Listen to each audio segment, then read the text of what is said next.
Hello दोस्तों, आज हम लेकर आए हैं यूपी टेट 2017 का बाल विकास के 30 प्रश्न पत्र। उत्तर प्रदेश शिक्षक पात्रता परीक्षा अक्टूबर 2017 उच्च प्राथमिक स्तर क्लास 6 to 8। इसमें व्याख्या सहित हल प्रश्न दिए गए हैं। ये आपकी परीक्षा हुई थी 15 अक्टूबर 2017 को। ये जूनियर का पेपर लेकर आए हैं। आइए देखते हैं बाल विकास एवं शिक्षण शास्त्र। प्रश्न नंबर 1, भारतीय संविधान के किस अनुच्छेद में 6 से 14 आयु वर्ग के बच्चों के लिए निःशुल्क व अनिवार्य शिक्षा का अधिकार शामिल किया गया है? इसका उत्तर है अनुच्छेद 21A। ये क्या कह रहा है? भारतीय संविधान के अनुच्छेद 21A में 6 से 14 आयु वर्ग के बच्चों के लिए निःशुल्क व अनिवार्य शिक्षा का अधिकार शामिल किया गया। प्रश्न नंबर 2, क्रैसेमर ने व्यक्तित्व को निम्न में से किस प्रमुख प्रकार में वर्गीकृत किया है? तो इन्होंने तीनों में किया है, कृशकाय, सुडोलकाय और गोलकाय। इसका उत्तर होगा उपरोक्त सभी। क्रैसेमर ने शरीर रचना की दृष्टि से व्यक्तित्व को 3 भागों में विभक्त किया है, लंबकाय या कृशकाय, सुडोलकाय या पुष्टकाय, गोलकाय या स्थूलकाय। इसलिए इसका उत्तर उपरोक्त सभी होगा। प्रश्न नंबर 3, टीएटी का उद्देश्य निम्न में से किसका मापन है? तो इसमें दिया गया है बी, अभिक्षमता। टीएटी का उद्देश्य अभिक्षमता का मापन करना होता है। टीएटी अध्यापन अभिक्षमता परीक्षण का निर्माण सिंह एवं शर्मा ने किया। इसमें पूछा जाएगा टीएटी का निर्माण किसने किया? सिंह एवं शर्मा ने किया था। प्रश्न नंबर 4, संघनन का सिद्धांत निम्न में से किसकी व्याख्या करता है? संघनन का वैसे मतलब होता है एकत्रित करना, धीरे धीरे इकट्ठा होना। तो किसमें और इकट्ठा होगा? स्मृति में या शिक्षा में जो भी सीखेंगे वो कहाँ स्टोर होती है? स्मृति में। इसका उत्तर होगा बी। क्या कह रहा है? संघनन का सिद्धांत स्मृति से संबंधित है। स्मृति मतलब होता है मेमोरी। यह मस्तिष्क में सूचनाओं के संचयन से संबंधित है। प्रश्न नंबर 5, निम्न में से कौन सी शिक्षा मनोविज्ञान की सर्वाधिक व्यक्तिनिष्ठ विधि है? तो इसकी होगी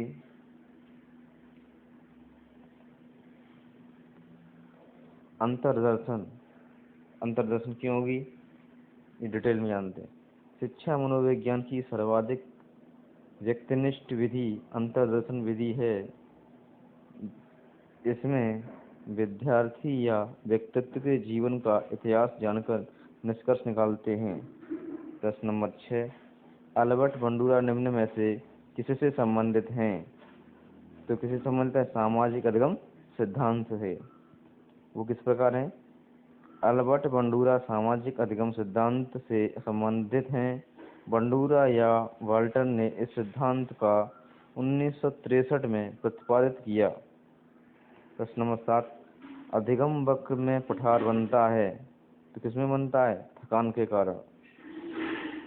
सीखने की गति हमेशा एक तरह से नहीं रहती है। सीखने की गति में कभी तीव्रता तो कभी मंदता होती है। इसका मुख्य कारण थकान है। थकान के कारण जब अधिगम में अवरोध उत्पन्न होता है तो अधिगम रेखा चित्र में प्रदर्शित करने पर पठार जैसी अवस्था बनती है। तो अधिगम वक्र में पठार किसके कारण बनता है? थकान के कारण बनता है। प्रश्न नंबर 8, दर्पण चित्र परीक्षण किसको मापने हेतु प्रयुक्त होता है? तो किसके लिए होता है? अधिगम अंतरण के लिए। दर्पण चित्र परीक्षण अधिगम अंतरण को मापने हेतु प्रयुक्त होता है। प्रश्न नंबर 9, क्लाउड पिक्चर टेस्ट निम्न में से किसके मापन में प्रयुक्त होता है? तो व्यक्तित्व के लिए। क्लाउड पिक्चर टेस्ट व्यक्तित्व के मापन में प्रयुक्त होता है। यह प्रक्षेपी प्रकार का परीक्षण है। प्रश्न नंबर 10, निम्न में से कौन सा शेष से भिन्न है? टीएटी, 16 पीएफ, रेवेन का परीक्षण, ड्रॉयमैन परीक्षण। किसका है? रेवेन का परीक्षण। टीएटी, 16 पीएफ तथा ड्रॉयमैन परीक्षण व्यक्तित्व परीक्षण है, जबकि रेवेन का परीक्षण अशाब्दिक परीक्षण है।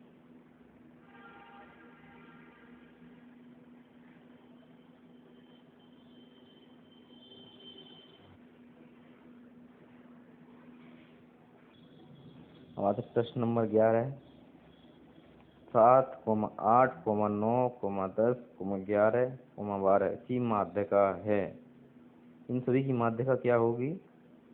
इन सभी की माध्यिका होगी 9.5, यानी 9.5। ये कैसे होगी? तो माध्यिका का सूत्र होता है n/2 वहाँ पद। तो इसमें पद कितने हैं दिए गए? 6। तो इसमें 2 का भाग लगा देंगे 6 में, तीसरा पद। अब इसमें पद दिए गए 6, अब इसमें तीसरा पद देखेंगे तो तीसरा पद नहीं मिलेगा, इसमें 2 पद मिलेंगे तीसरे। तो दोनों पदों का जो ये दोनों पद दिए गए हैं 9 या 10, इन दोनों के बीच की कोई संख्या निकलेगी तो हम उन दोनों में भाग लगा देंगे, यानी कि 9 और 10, 9 और 10 कितने हो जाएंगे? 19। अब 19 में 2 का भाग लगाएंगे तो 9.5वां पद होगा। प्रश्न नंबर 12, सूझ या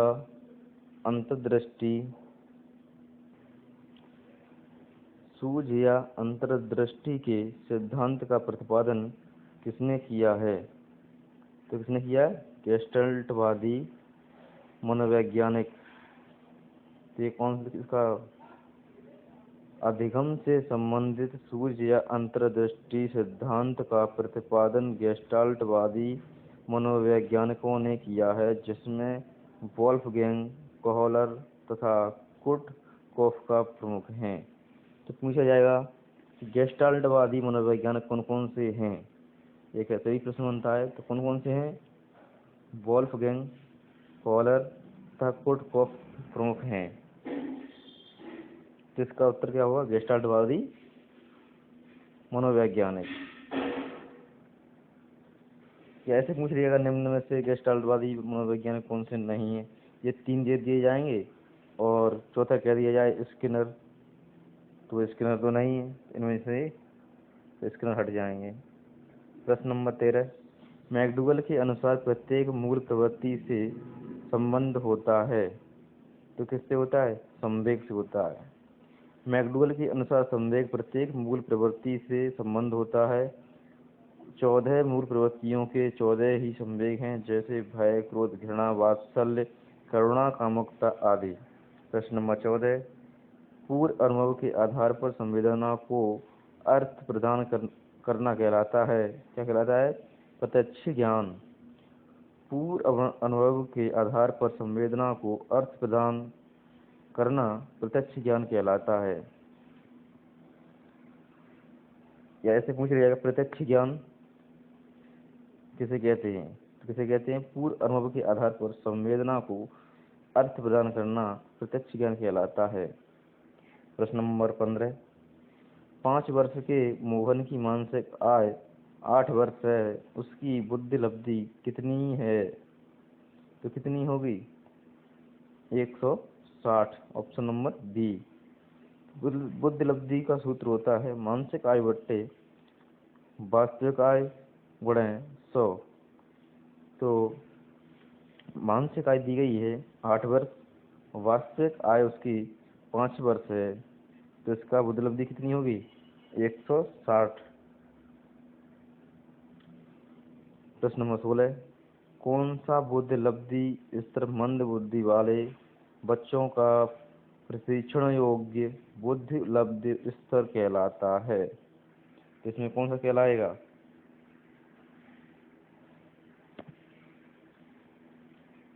इसमें कहलाएगा 36 से 49, ऑप्शन नंबर सी। वो किस प्रकार है?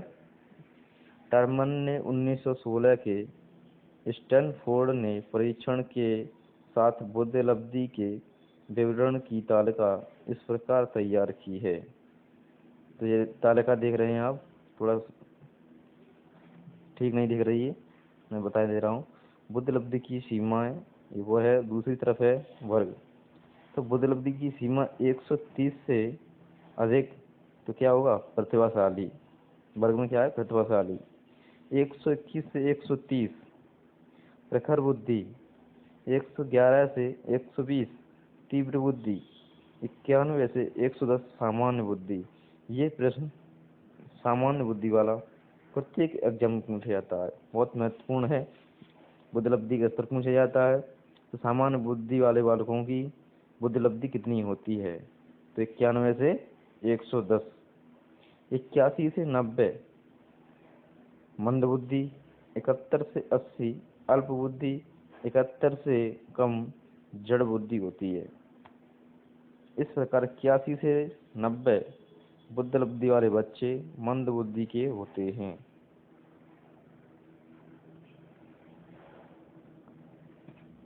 प्रश्न नंबर 17, रोरसाक इंक ब्लड टेस्ट का प्रयोग निम्न में से किसके मापन हेतु किया जाता है? तो किससे किया जाता है? व्यक्तित्व के लिए। रोरसा इंक ब्लड टेस्ट का प्रयोग व्यक्तित्व मापन हेतु किया गया है। यह एक प्रक्षेपी विधि है। इसका निर्माण हरमन रोरसा ने 20वीं शताब्दी के प्रारंभिक वर्षों में किया था। प्रश्न नंबर 18, निम्न में से कौन सा विस्मृति का कारण नहीं है? तो इसमें देखेंगे 3 स्मृति के होंगे और 1 विस्मृति का। वो कौन सा? इसमें स्मरण करने की इच्छा। विस्मृति या विस्मरण सीखने में कमी, मानसिक द्वंद्व तथा सीखने की दोषपूर्ण विधियों के कारण होता है। अतः विकल्प भी स्मरण करने की इच्छा इसके अंतर्गत नहीं आता है। प्रश्न नंबर 19, वह विज्ञान जो संख्यात्मक पदार्थ को एकत्र करने, विभाजित करने, प्रस्तुत करने, तुलना करने और व्याख्या करने की विधि से संबंधित है, वह कहलाता है? क्या कहलाएगा? सांख्यिकी। वह विज्ञान जो संख्यात्मक पदार्थ को एकत्र करने, विभाजित करने, प्रस्तुत करने, तुलना करने और व्याख्या करने की विधि से संबंधित है, सांख्यिकी कहलाता है। प्रश्न नंबर 20, पिछड़े बच्चों के लिए शैक्षिक उपलब्धि की अवधारणा किसने दी है? तो किसने दी है? सिरिल वर्ट ने। इसका ऑप्शन क्या है? डी। पिछड़े बच्चों के लिए शैक्षिक उपलब्धि की अवधारणा सिरिल वर्ट ने दी है। इसके लिए उन्होंने चार्ल्स स्पीयरमैन के परीक्षण बैटरी का प्रयोग किया। इसके आधार पर सन 1913 में इन्होंने पिछड़े बच्चों के लिए शैक्षिक उपलब्धि की अवधारणा दी। तो इसमें कहेंगे कि बैटरी परीक्षण किसने किया? तो चार्ल्स स्पीयरमैन ने किया था।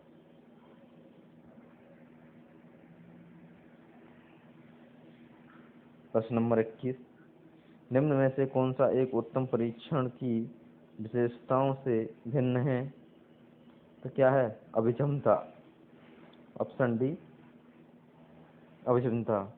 एक उत्तम परीक्षण की निम्नलिखित विशेषताएं होती हैं। नंबर 1 वैधता, नंबर 2 विश्वसनीयता, नंबर 3 वस्तुनिष्ठता, नंबर 4 विवेकता, नंबर 5 प्रमाणीकरण, नंबर 6 व्यापकता, नंबर 7 विशिष्टता, नंबर 8 व्यवहारिकता आदि। अतः अभिक्षमता परीक्षण की विशेषता में नहीं आता है। तो कौन सा नहीं आता है? डी। प्रश्न नंबर 22, निम्न में से कौन सा बुद्धि का सिद्धांत नहीं है? तो क्या नहीं है? सी प्रत्यागमन सिद्धांत। आंसर बुद्धि के एक तत्व सिद्धांत का समर्थन विनय टर्मन तथा स्टर्न जैसे मनोवैज्ञानिकों ने द्वितत्व सिद्धांत का प्रतिपादन स्पीयर ने तथा बहुतत्व सिद्धांत का प्रतिपादन हार्वर्ड गार्डन ने किया था, जबकि प्रत्येक होने का सिद्धांत आनुवंशिकता से संबंधित है। यहाँ पे 3 प्रश्न बने गए, इसी आंसर में 3 प्रश्न बने गए। वो कैसे बने हैं? बुद्धि के एक तत्व सिद्धांत का किसने किया था? विनय ने, विनय और टर्मन ने। और द्वितत्व सिद्धांत किसने दिया था? स्पीयरमैन ने। और बहुतत्व सिद्धांत किसने दिया था? इसका प्रतिपादन किसने किया था? हार्वर्ड गार्डनर ने किया था। ये तीनों पूछे जाते हैं, एक तत्व का सिद्धांत किसने दिया, और द्वितत्व का सिद्धांत किसने दिया, बहुतत्व का किसने दिया, निम्न में से कौन सी एक अंतःस्रावी ग्रंथि नहीं है? तो क्या है? लार ग्रंथि। लार ग्रंथि एक अंतःस्रावी ग्रंथि नहीं है। प्रमुख अंतःस्रावी ग्रंथियां हैं पीयूष ग्रंथि, एंड्रनल ग्रंथि, थायराइड ग्रंथि, पैराथायराइड ग्रंथि आदि। इसका उत्तर होगा सी, लार ग्रंथि। प्रश्न नंबर 24, पियाजे के अनुसार संज्ञानात्मक विकास की द्वितीय अवस्था है। किसके अनुसार? पियाजे के अनुसार संज्ञानात्मक की द्वितीय अवस्था कौन सी है? तो इसकी है पूर्व संक्रिया की अवस्था। पियाजे के अनुसार संक्रियात्मक विकास की 4 अवस्थाएं होती हैं। संवेदीगात्मक अवस्था 0 से 2 वर्ष।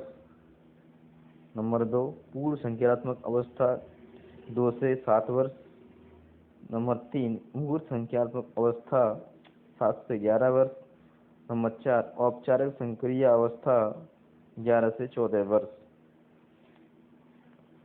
इसमें पूछा जाता है औपचारिक संक्रिया अवस्था की अवधि होती है, तो कितनी होती है? 11 से 14 वर्ष। प्रश्न नंबर 25, शारीरिक विकास को प्रभावित करने वाला कारक कौन सा है? तो कौन सा है? ये सभी हैं, वंशानुक्रम, वातावरण, खेल तथा व्यायाम। ये उपरोक्त सभी होंगे। शारीरिक विकास को प्रभावित करने वाले कारक के अंतर्गत वंशानुक्रम, वातावरण तथा खेल एवं व्यायाम, भोजन, परिवार की स्थिति, दिनचर्या, विश्राम तथा निद्रा आ जाते हैं। प्रश्न नंबर 26, बुद्धि लब्धि की गणना का सही सूत्र निम्न में से कौन सा है? बुद्धि लब्धि का सूत्र भी ऊपर सवाल भी करवाया था, तो क्या होगा? ए, मानसिक आय बट्टे वास्तविक आय गुणा 100। तो इसका उत्तर होगा ए। प्रश्न नंबर 27, चिंतनशील सोच की चर्चा इनमें से किसने दी है? यानी किसने की है? किसने की है? डीवी ने। इनका नाम है जॉन डीवी ने चिंतनशील सोच की अवधारणा 1910 में दी थी। प्रश्न नंबर 28,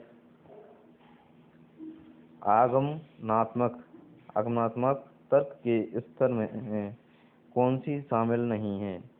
आगमनात्मक होती है, आगमनात्मक यानी उदाहरण से, तो इसकी क्या हो जाएगी? डी, कल्पना।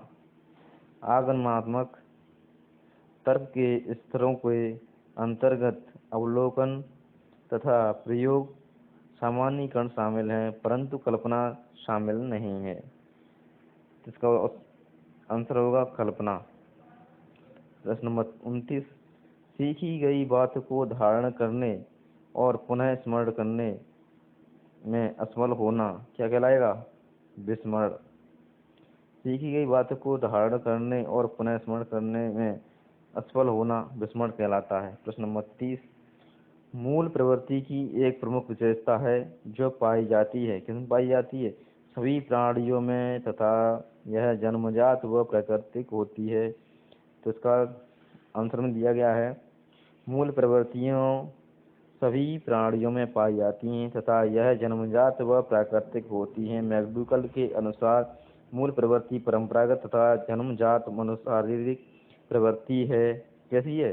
जन्मजात मनोशारीरिक प्रवृत्ति है जो प्राणी को किसी विशेष वस्तु को देखने, उसके प्रति ध्यान देने, उसे देखकर एक विशेष प्रकार की संवेगात्मक उत्तेजना का अनुभव करने और उससे संबंधित एक विशेष ढंग से कार्य करने या ऐसा करने की प्रबल इच्छा का अनुभव करने के लिए बाध्य करती है। तो मूल प्रवृत्ति की एक प्रमुख विशेषता है जो पाई जाती है सभी प्राणियों में, तथा यह जन्मजात प्राकृतिक होती है। ये तो हो गया आपका यूपी टेट जूनियर 2017 का पेपर, जो कि बाल विकास एवं शिक्षण शास्त्र चाइल्ड डेवलपमेंट एंड पेडागोजी के ये 30 प्रश्न थे। आशा है कि आपको सभी को अच्छे लगे होंगे। मुझे उम्मीद है कि अगर वीडियो अच्छा लगेगा तो आप अवश्य लाइक करेंगे। यदि आपको अच्छा लगे तो अवश्य लाइक करें।